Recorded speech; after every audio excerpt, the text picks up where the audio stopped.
Hello students, welcome to NCERT solution class 11 and 12, जिसपे कि बच्चों हम लोग बात करते हैं एनसीईआरटी के सारे एक्सरसाइज के सारे क्वेश्चन का solution on one platform by different teacher for different subjects. तो ये क्वेश्चन है बच्चों आपका class 12 physics chapter number 4 that is moving charge and magnetism का क्वेश्चन नंबर 13, जो कि लास्ट क्वेश्चन भी है बच्चों।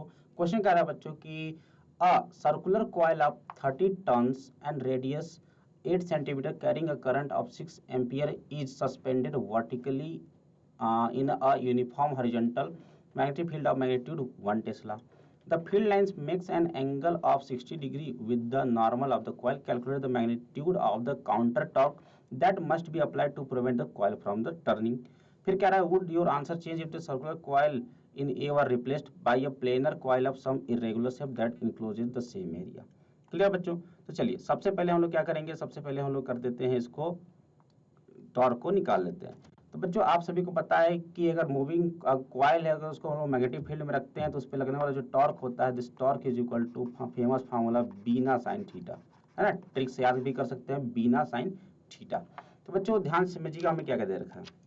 हमें बी दे रखा है, हमें आई करंट दे रखा है, ठीक है, हमें एन भी दे रखा है। अब हमें एरिया चाहिए। एरिया के लिए बच्चों हमें क्या चाहिए, रेडियस दे रखा है 8 सेंटीमीटर, है ना। तो रेडियस दे रखा है बच्चों कितना, 8 सेंटीमीटर।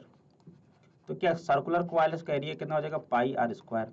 पाई की वैल्यू होती है बच्चों 3.14 इंटू रेडियस हो जाएगा 64 इंटू 10⁻⁴। अगर बच्चों इसमें आप मल्टीप्लाई करा देते हैं तो ये कितना आ जाता है सर, तो ये आ जाएगा आपका लगभग 2.01 into 10⁻⁻² metre square. This is the value for the radius. Clear है, सॉरी एरिया। अब हमसे पूछा बच्चों टॉर्क, तो टॉर्क इज इक्वल टू क्या हो जाएगा, बी। बी कितना होगा बच्चों, बी हमें दे रखा है सर कितना, 1। करंट कितना दे रखा है बच्चों, current 6। Number of turns 30, area हमने निकाल लिया बच्चों 2.01 इंटू 10⁻², ठीक है। और साइन थीटा बच्चों कितना एंगल बना रहा है ये नॉर्मल से, तो 60 डिग्री का। कितना एंगल बना रहा है बच्चों, 60 डिग्री का, है ना। तो ये हो जाएगा √3/2, क्योंकि साइन 60 की वैल्यू होता है √3/2, ठीक है। ये होगा बच्चों, देखिए जरा 6 इंटू 30 कितना, 180। 180 में 2 से डिवाइड कर देंगे बच्चों तो क्या हो जाएगा, 90। मैं 90 लिख देता हूँ सीधे, है ना। ये हो जाएगा क्या, सॉरी ये क्या हो जाएगा बच्चों, ये हो जाएगा सर 90, है ना। 2 से इसको काट दीजिए, ये हो गया 90। और ये हो गया 90 इंटू 2.01 अब इंटू √3 का वैल्यू होता है 1.73 इंटू 10⁻⁴ कितना होगा बच्चों, -2।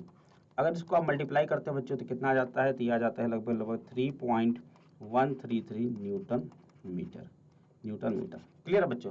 तो this amount of torque need to be applied on this coil to prevent from the rotating. Rotation से रोकने के लिए इसको अपोजिट डायरेक्शन में आपको इतना टॉर्क लगाना पड़ेगा, क्योंकि आपको पता है कि जब किसी भी कॉइल को हम लोग मैग्नेटिक फील्ड में रखते हैं बच्चों तो क्या होता है, उसके ऊपर एक टॉर्क लगने लगता है जिसकी वजह से घूमने लगता है। जिसको घूमने से रोकने के लिए अपोजिट डायरेक्शन में उतना ही टॉर्क लगा दो। तो कितना लगाना पड़ेगा बच्चों, 3.133 न्यूटन मीटर। क्लियर है सभी को बात, ठीक है बच्चों। चलिए उसके बाद क्या रहा है कि would your answer change if circular coil were replaced by a planar coil of the some irregular shape that encloses the same area. तो कह रहा है कि अब क्या आपका आंसर, जो टॉर्क का आंसर आ रहा है, क्या ये चेंज हो जाता कि यदि हम लोग इस सर्कुलर कॉइल के जगह पे हम लोग कोई भी रैंडम शेप का कोई भी कॉइल लगा देते जिसका एरिया तो सेम है। तो बच्चों अगर फार्मूला में ध्यान से देखिए आप, तो इस फार्मूला में क्या कहीं पे शेप की बारे में बात कर रहा है, नहीं। आपने को केवल मतलब है किससे बच्चों, एरिया से, है ना। और एरिया बोल दिया दोनों का सेम है। तो बच्चों अगर दोनों का एरिया सेम है तो अपने को लगने वाला जो टॉर्क होगा वो भी क्या रहने वाला है, सेम रहने वाला है, क्योंकि BIN बराबर ही रहेगा, थीटा बराबर ही रहेगा।